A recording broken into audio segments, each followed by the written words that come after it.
لله رب العالمين، والصلاة والسلام على سيد الأنبياء والمرسلين. أما بعد فأعوذ بالله من الشيطان الرجيم. بسم الله الرحمن الرحيم. قال الله تعالى في شأن حبيبه مخبرا وآمرا: ألا بذكر الله تطمئن القلوب. آمنت بالله صدق الله العظيم.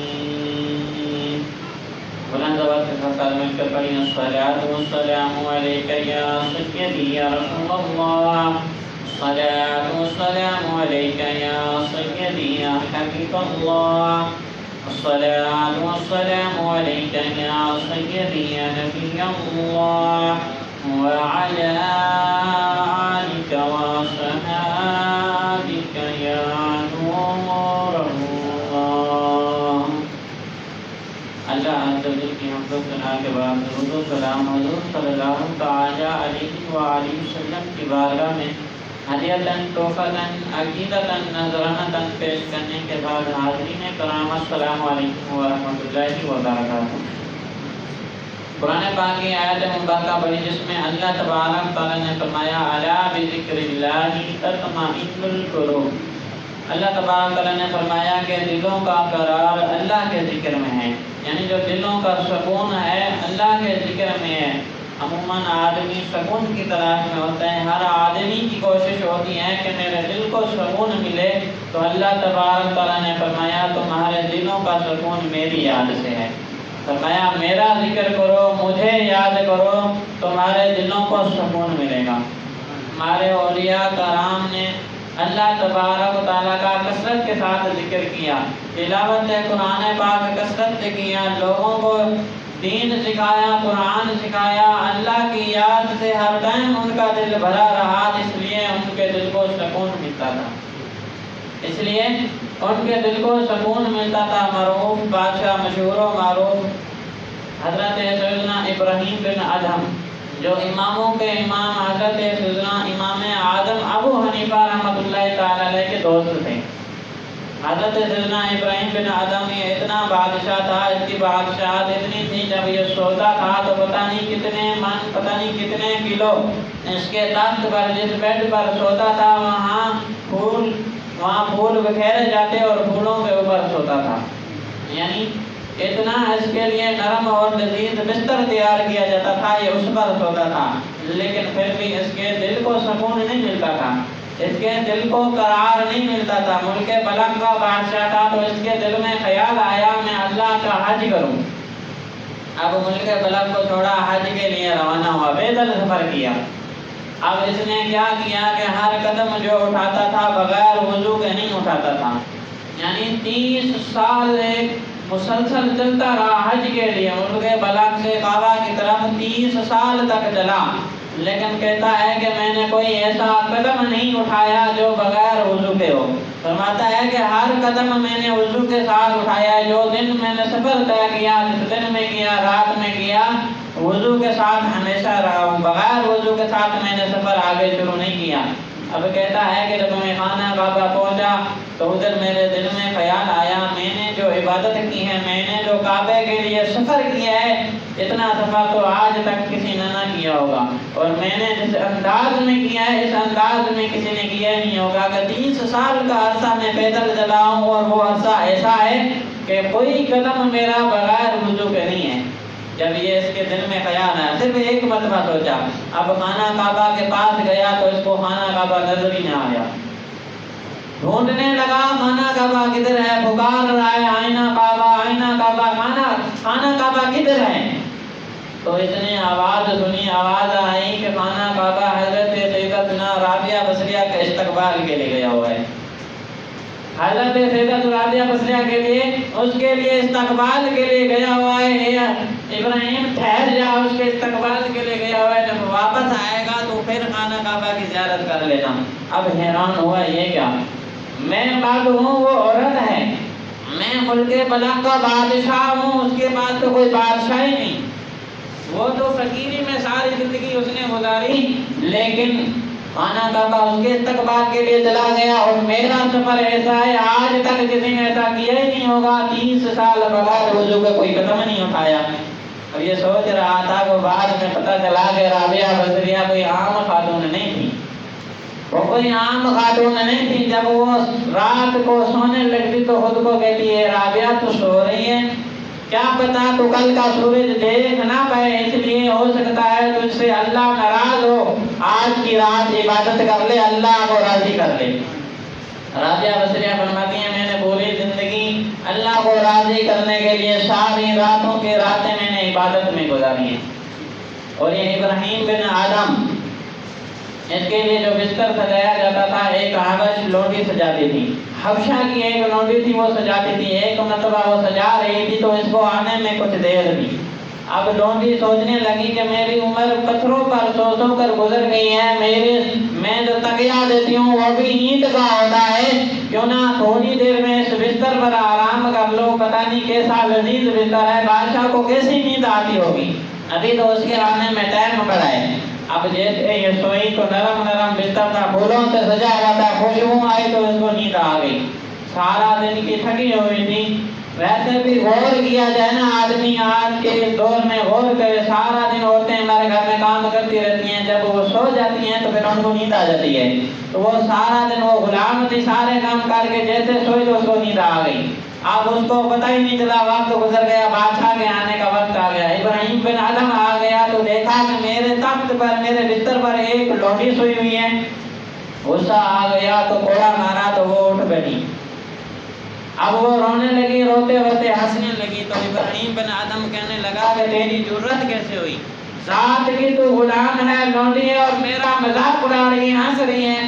اب جو لونڈی نے جواب دیا، جو خادم تھی، غلام تھی، اس نے جواب دیا ہے بادشاہ میں رو اس لیے رہی تھی کہ تم نے مجھے مارا ہے، غلطی ہوئی تھی مجھ سے، میں اس پر پچھتاوے پر رو رہی تھی، ہنس اس لیے رہی ہوں کہ میں تو تھوڑی دیر اس پر سوئی ہوں، مجھے اتنی مار پڑی ہے، تو سوچ بادشاہ تیرا کیا اشر ہوگا، ساری زندگی اس پر سوتا رہے۔ ابراہیم بن آدم نے جب یہ بات سنی تو دل کو بہت چوٹ پہنچی، اور اس کے دل میں ہمیشہ خیال رہتا تھا کہ کہیں نہ کہیں کسی نہ طریقے سے مجھے اللہ کا سکون مل جائے۔ اب یہ جب لونڈی نے ایسا کہا تو اس نے بادشاہی چھوڑ دی، تخت تاج سارے خزانے چھوڑ دیے، اور اس کا وزیر تھا وہ پیچھے بادشاہ بن گیا۔ اب وہ وزیر کئی مہینوں کے بعد گشت پر نکلا تو دیکھا یہ ابراہیم بن آدم ایک دریا کے کنارے بیٹھا ہے، اپنی قمیض سی رہا ہے، کپڑے پھٹے ہوئے ہیں، درویشوں والا فقیروں والا لباس ہے، بیٹھا ہوا ہے۔ اب وہ وزیر آ گیا، یہ کیا بادشاہ، وہ کہاں تمہاری بادشاہی، وہاں تو تیرے لیے خادم ہوتے تھے، تیرے سامنے خزانے ہوتے تھے، آج ایک معمولی سوئی جو لوہے کی ہے، سونے کی نہیں ہے، چاندی کی بھی نہیں ہے، اس پر زنگ لگا ہوا ہے، اس کے ساتھ تو اپنے کپڑے سی رہا ہے، کہاں وہ بادشاہی، کہاں یہ تیری بادشاہی۔ عموماً امیر لوگ غریبوں کو تانے دیتے ہیں، اب اس نے جب یہ تانا دیا تو بادشاہ کو آپ نے جواب نہ دیا، وہ سوئی اٹھا کر پانی میں پھینک دی۔ اب وہ پھر کہنے لگا کہ کتنا بے وقوف ہے، یہ ایک ہی سوئی تھی، اس کے ساتھ کپڑا سی رہا تھا، اب وہ بھی چھوڑ دیا تو قمیض پھٹی ہوئی ہے، کیسے پہنے گا۔ تو وزیر کی طرف نہ دیکھا ابراہیم بن آدم نے، پانی کی طرف دیکھا، صرف فرمایا اے مچھلیوں میری سوئی واپس لاؤ۔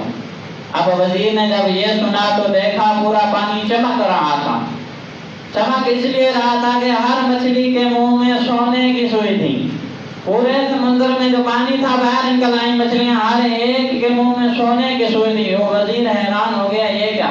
بادشاہ نے کہا یہ میری سوئی نہیں ہے، ایسے خزانے تو میں پیچھے چھوڑ آیا ہوں، وہ جو میری سوئی، وہ جو لوہے کی سوئی ہے وہی واپس کرو۔ اب جو ان کی مچھلیوں کے سردار تھی وہ لے کر آئی تو بادشاہ جو ابراہیم بن آدم تھا وزیر کو کہنے لگا، ہے بادشاہ یہ بتا، وہ بادشاہی اچھی تھی ہیں، یہ بادشاہی اچھی ہیں؟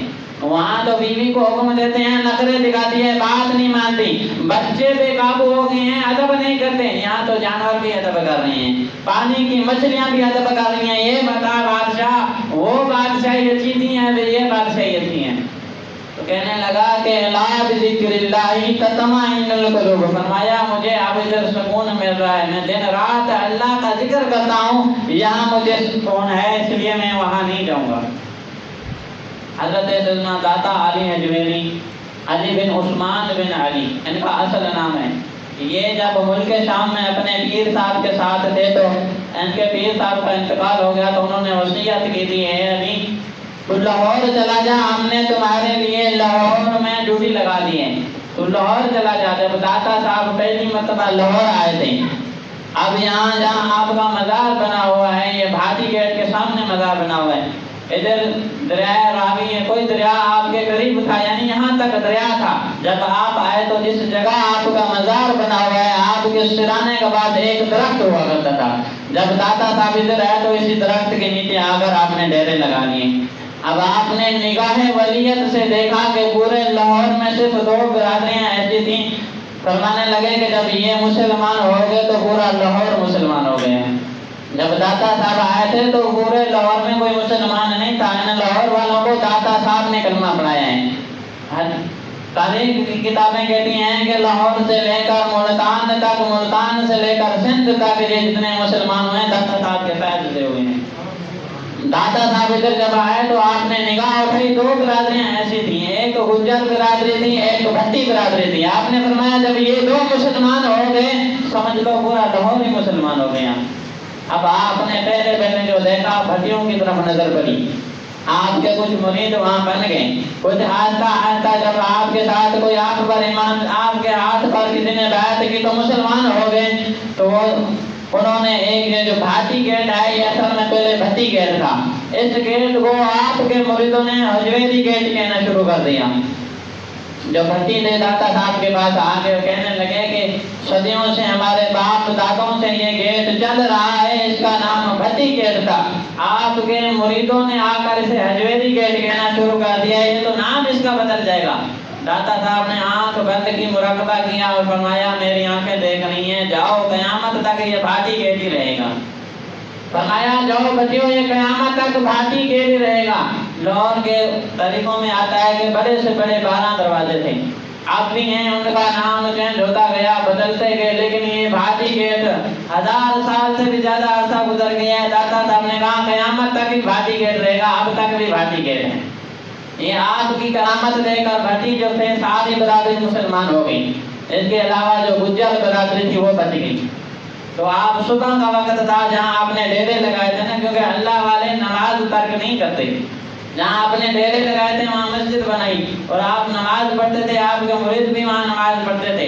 فجر کی نماز کے بعد آپ پیر بیٹھ گئے، جہاں لوگوں کے جانے کا آنے کا راستہ تھا تو ادھر دیکھا کہ گجر برادری میں سے ایک خاتون آ رہی ہے، سر پر ایک بہت بڑا مٹکا لیے ہوئے، اس میں دودھ ہے، اور لے کر آپ سے گزرنے لگی تو آپ نے فرمایا یہ جو دودھ لے کر جا رہی ہے میرے مریدوں کو دے دیں، اس کے تو پیسے لے لیں۔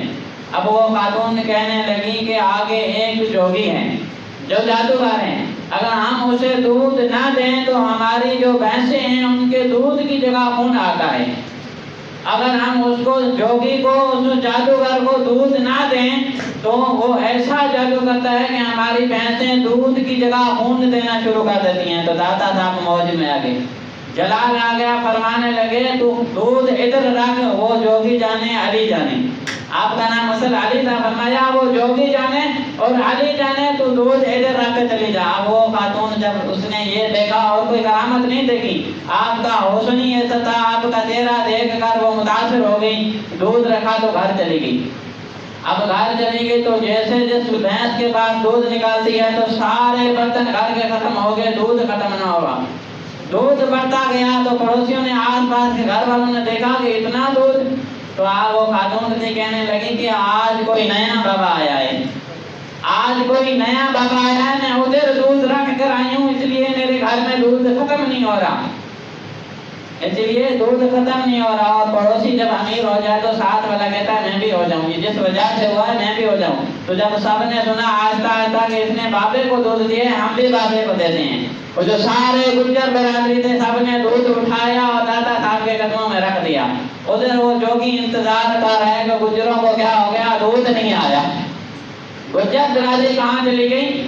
دودھ نہیں آیا. جب داتا صاحب کی بزرگوں نے یہ کرامت دیکھی کہ ان کے گھر میں دودھ ہی دودھ ہے, برتن ختم ہو گئے, دودھ ختم نہیں ہو رہے, تو وہ کلمہ پڑھ کر مسلمان ہو گئے. اب داتا صاحب کی خدمت میں آ گئے. اب ادھر جوگی انتظار کر رہا ہے کہ دودھ نہیں آیا, اور ادھر جو گجر تھے اور بچی برادری تھی سارے داتا صاحب کے ساتھ بیٹھے ہیں, اور داتا صاحب سب کو ذکر کرا رہے ہیں اللہ اللہ. تو ادھر جوگی نے ایک خادم بھیجا, جا پتہ کر کے آ دودھ کیوں نہیں آیا. جب وہ آیا تو اس راستے سے مڑ رہا تھا, دیکھا کہ یہاں تو بچی بھی بیٹھے ہیں, گجر بھی بیٹھے ہیں, داتا صاحب بھی بیٹھے ہیں, اور داتا صاحب ان کو ذکر کرا رہے ہیں اللہ اللہ کی صدائیں آ رہی ہیں. اب وہ جوگی کا غلام دیکھ رہا تھا مجمع کو, تو اچانک اس کی نظر داتا صاحب پر پڑی, اور داتا صاحب کی نظر اس پر پڑی. تو آپ نے صرف آپ کی نگاہ اس پر پڑی, توجہ فرمائی, تو وہ اللہ اللہ کہتا بیٹھ گیا.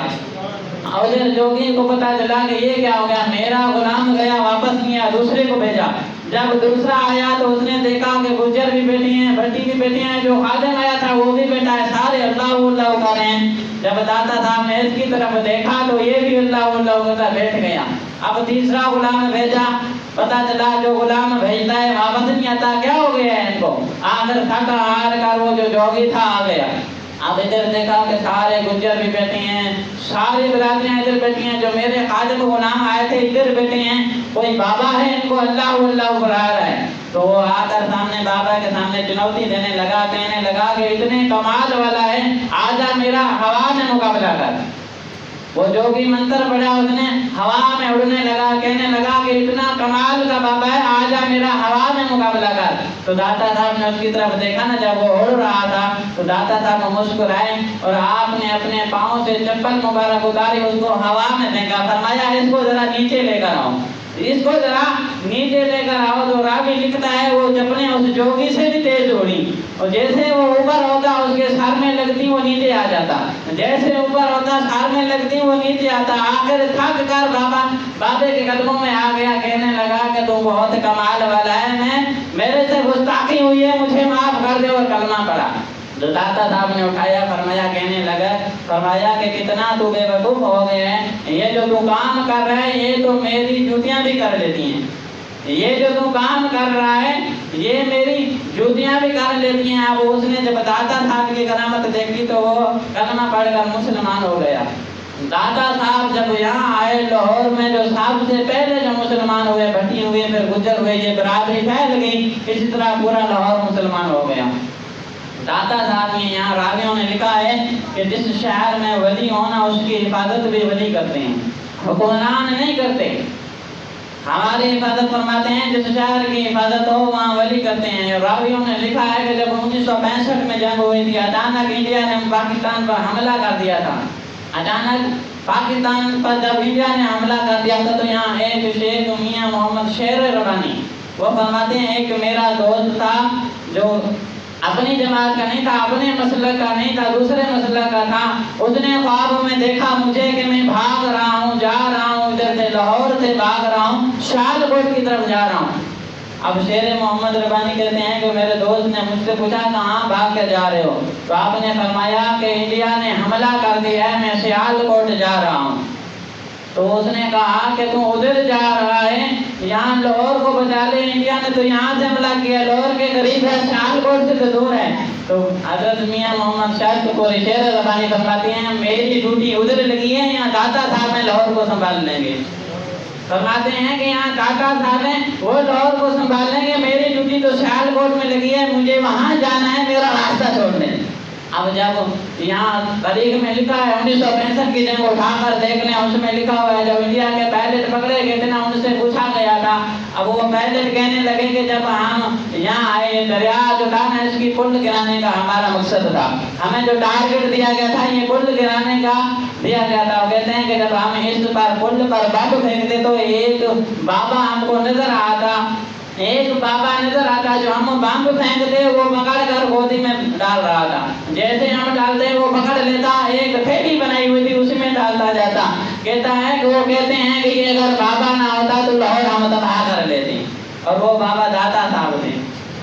کہتا ہے کہ وہ کہنے لگے کہ جو ہم بم گرا رہے تھے یہ بابا آ گیا آگے, سبز کپڑے پہنے ہوئے تھے اور سبز ہی اس کے ساتھ ایک بہت بڑا تھیلا تھا، جو ہم بم گراتے وہ پکڑ کر اس تھیلے میں ڈال دیتا، پتہ نہیں وہ کدھر جاتا۔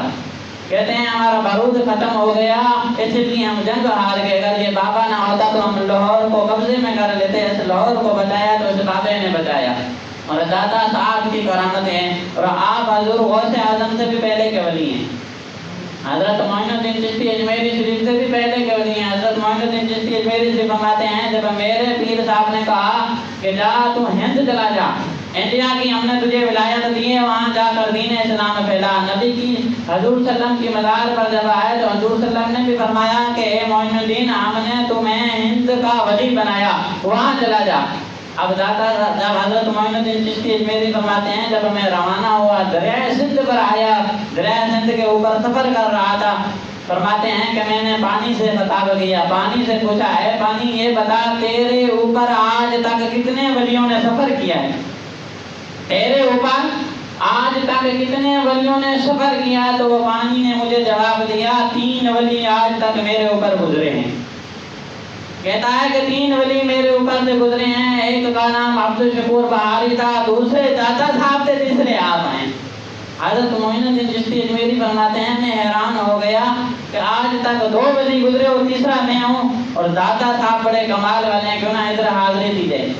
معین الدین چشتی اجمیری جب دادا صاحب کی مزار آئے، جو جس نے زیارت کی ہے تو آپ نے ادھر آ کر جس جگہ ڈیرے لگائے نا معین الدین چشتی اجمیری نے دادا صاحب کے قدموں میں، وہاں بیٹھ کر 21 دن یا 40 دن کا اعتکاف کیا، وہیں بیٹھے رہے 21 دن یا 40 دن کا۔ تو پھر دادا صاحب نے فرمایا اے معین الدین تمہیں جس چیز کا حکم ہوا ہے یعنی ہند کا حکم ہے تو وہاں چلا جا۔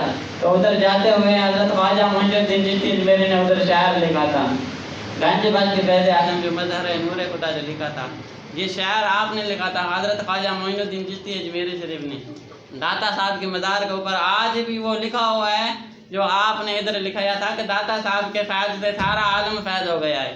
یہ جو ولایت کی نگاہ گھماتے ہیں جس طرف تو مسلمان ہو جاتے ہیں۔ راویوں نے لکھا ہے کہ جو آج پورا لاہور مسلمان ہے یہ داتا صاحب کے فیض سے۔ تو اللہ تبارک و تعالیٰ کی بارگاہ میں دعا ہے کہ جو کچھ پڑھا اور سنا اس پر عمل کرنے کی توفیق عطا فرمائے۔ وقت ختم ہو گیا، بیان میں جو غلطیاں ہوئیں اپنے فضل و کرم سے معاف فرمائے۔ وما علینا الا البلاغ المبین۔ جن اسلام بھائیوں